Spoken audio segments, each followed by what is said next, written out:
Toyota Highlander 2026 года выпуска с объемом двигателя 2 литра, полный привод, 235/50R20,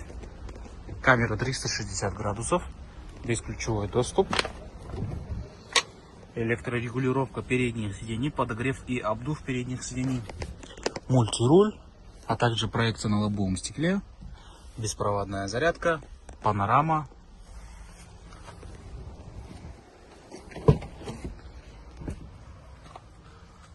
подлокотник,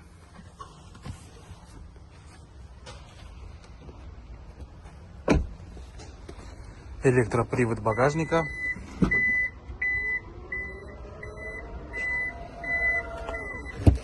запаска,